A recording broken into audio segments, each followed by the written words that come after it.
He humiliated her because she was black.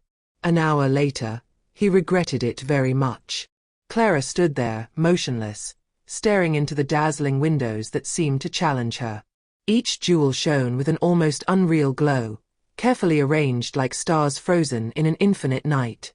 Rings, necklaces, watches, inaccessible treasures that, for a moment, seemed to belong to another world.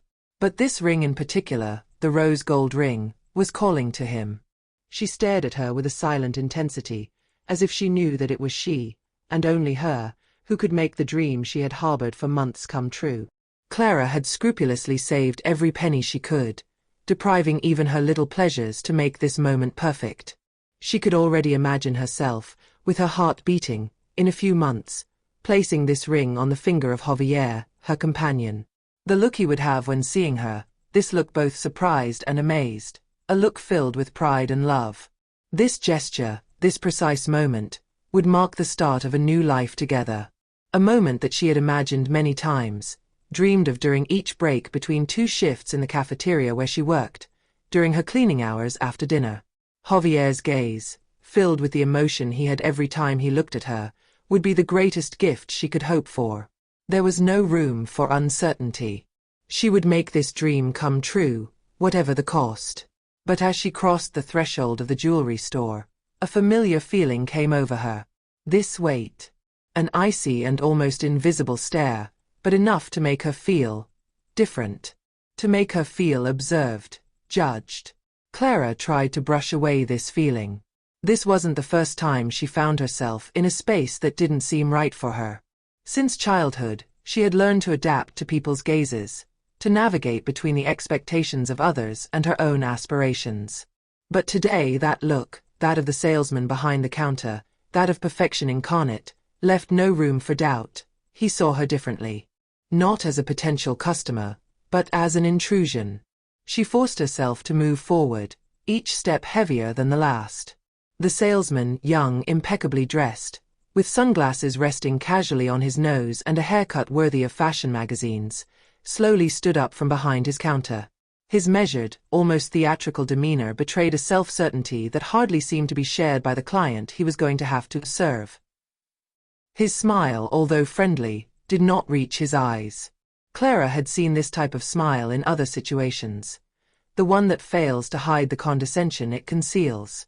He approached her, his calculated steps echoing in the quiet space of the jewelry store. The counter seemed both too wide and too narrow for her, like an invisible border that she hadn't crossed, but that it was going to be difficult to cross. When he spoke, his voice, which was intended to be polite, came like a drop of ice on a winter evening. "Can I help you, ma'am?" he asked in an almost distant manner, as if he wasn't expecting a real answer, but rather a formality.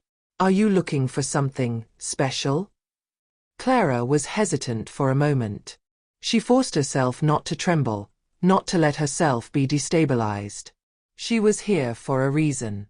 She was here to buy her dream ring. But the salesman's words, slipped in with this hint of barely veiled mockery, hit right where it hurt. She kept her smile, but this time it seemed more forced, like armor that no longer really covered what she felt deep inside. "Yes, I'm here for an engagement ring. The rose, the one in the window, if possible." The salesman raised his eyebrows. His mouth tightened slightly in a smile that had nothing warm in it. He approached again, this time with more familiarity, almost as if he were obliged to give her attention that he considered superfluous. "An engagement ring, you say? You've checked your finances, haven't you?" He paused, then continued in a slightly more icy tone. "We have some very special pieces here, but they are reserved for special clients." The words echoed through the room, as sharp as shards of glass. Clara froze, cold running down her spine. This was not a comment on his choices or his needs. It was a judgment, pure and simple. A judgment on his worth as a person, on his right to enter this sanctuary of luxury, just because she did not correspond to the image he had of her. Not a distinguished customer, not a customer who could afford to spend on jewelry that shined brighter than her dreams. She felt her cheeks heat up. No anger yet, but a mixture of sadness and shame that she couldn't control. How could he know? How could he allow himself to judge her like that, simply on appearance, simply because there she was, a black woman, in a place where people like her were not supposed to be? Clara took a deep breath. She couldn't let herself get carried away by emotions. Not now. That wasn't why she was there. She stood up, tried to regain control. She felt fragile, but she knew now was not the time to show it.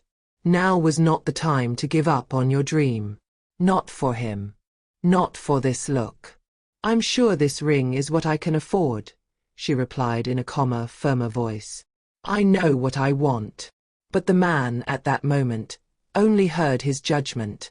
Clara could almost feel the coldness in his gaze like a heavy, overwhelming weight. He looked her up and down, lingering on her simple but clean clothes, her carefully styled hair, as if every detail was a mistake in this luxurious place. His eyes slid over her, but not really on she. He didn't see her as a potential client, not as a woman with dreams, aspirations, a future to build. He saw her through a distorted prism, colored by prejudices that he didn't even bother to question. In his mind, he had already judged. A black woman had no place here. A black woman could not afford such a precious ring. His eyes lingered on her clothes, on her appearance, as if he was trying to confirm this idea which, in his mind, was obvious. The coldness in his eyes intensified, and he did not even hide the arrogance that shone through his words. I'm sorry, ma'am, but I'm afraid we won't be able to serve you. Perhaps you could find something in another range, but here, more elegant customers are preferred. The words hit Clara with a violence she had not anticipated. It was a violent slap, a brutal rejection that went beyond simple disdain. It was pure humiliation, and she felt it in every fiber of her being. It was as if the air around her had frozen, as if her heart, suddenly heavy, began to beat harder in her chest, in a silent litany of pain. Every syllable he said was a slap in the face. But it wasn't just the way he rejected her. This was the very reason for his rejection. His skin color. It was not a simple misunderstanding or a difference in social class. No, it was a deliberate act, a preconceived, racist judgment, both violent and subtle. He had seen her as an intruder, as a person unworthy of entering this world of luxury and prestige, just because of the color of her skin. She felt herself wavering under this weight.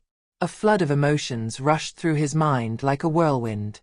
Anger, of course, burned within her, but there was also sadness, humiliation, and the deep pain of having been reduced to a mere stereotypical image.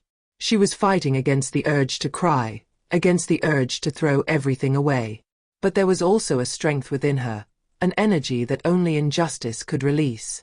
She tried to stay calm, not to give in to the temptation to explode, not to offer him this satisfaction. Dignity, even wounded, was his shield. She took a deep breath, pulling herself together. It was hard. Very hard. But she wasn't going to let this moment define her future. Not after everything she had been through, not after everything she had accomplished. She sat up, concentrating on what she had come to do, on the dream she had had for so long. You're wrong, she whispered, her voice trembling slightly but laced with a certainty the salesman couldn't understand. I'm exactly where I should be. The words, although whispered, had something heavy. They were not just a response to his judgment. They were an affirmation of his own dignity.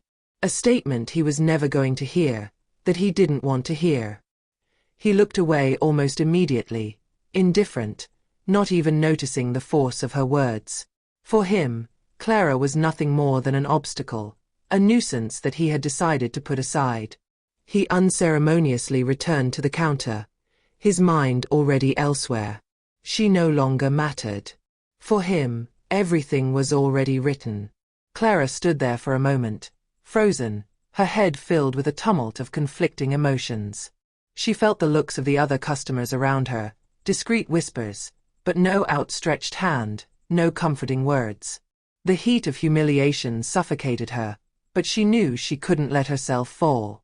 She had to leave. Not because he won, but because she refused to let himself be defined by him. She had a dream to pursue. Not that of a piece of jewelry, but that of a life where she would never be judged for her color, but for her value as an individual. In the back room of the jewelry store, the young salesman found himself alone, absently sweeping the floor, his mechanical gestures betraying a mind which, however, was in full torment. The image of Clara, her broken gaze, her dignity undermined, played over and over in his head, disrupting his concentration. Every movement he made seemed pointless. The windows he cleaned no longer shined, and the shelves seemed dustier than ever. He had always believed that he had a certain control over his environment, over the people he met. But Clara, this woman he had so coldly rejected, now haunted him. At first, he had acted reflexively, without really thinking. He had let stereotypes and class culture play out in his actions, without asking questions. But as the minutes passed and the scene replayed itself in his mind, he felt an increasingly unbearable guilt. He never wanted to do harm, never wanted to humiliate anyone, especially not for such futile and unjust reasons. He had done as he had been taught, as if that would be enough, but in the solitude of the back room he could no longer ignore what he had done. He ran a hand through his hair, his gaze staring at the ground without really seeing it. He felt frustrated, ashamed, confused. He knew he had been influenced by snap judgments and prejudices, but he didn't understand why he hadn't seen beyond his first impression. Why hadn't he seen Clara for who she really was? Why hadn't he seen the dignity in her eyes, the strength in her attitude? These questions swirled through his mind, but he had no easy answers. He stood abruptly, his mind in torment, his decision burning and rash. The coat that he grabbed with a quick gesture seemed to symbolize a burden that he now had to carry. Everything he had seen, everything he had heard in the store, clashed in his mind. He knew that his apology, while essential, would not be enough to make up for what he had done. But he couldn't stay there, in the passivity of his guilt. He had to act. He had to find Clara. He had to find a way to repair this rift he had created between them. The weight of his own behavior now weighed on him unbearably, a burden he could no longer ignore. He rushed out into the street, the cold winter breeze hitting his face like a slap. The people around him seemed indifferent to his presence, but his mind was elsewhere. Every step he took resonated in his mind like a question. Where is she? His eyes swept the street, looking for Clara among the crowd, but also trying to escape the image of himself he had just discovered. He searched left, right, almost frantically, his heart beating harder with each moment of uncertainty. He had never acted like this, never felt such a need for atonement. But this need was a flame that pushed him to move forward, whatever the cost. When he finally saw her, an inexplicable relief came over him, but it was quickly followed by an intensity he hadn't anticipated. Clara walked quietly on the sidewalk, her steps sure and measured, her gaze focused on the horizon, as if the world around her no longer mattered. But despite this apparent serenity, he could sense the underlying pain in the way her shoulders were slightly hunched, in the shadow that hovered over her face. He followed her with his gaze, realizing with a shudder that the pain he had inflicted on her had probably not left his mind. She didn't even seem to notice him right away, absorbed in her thoughts.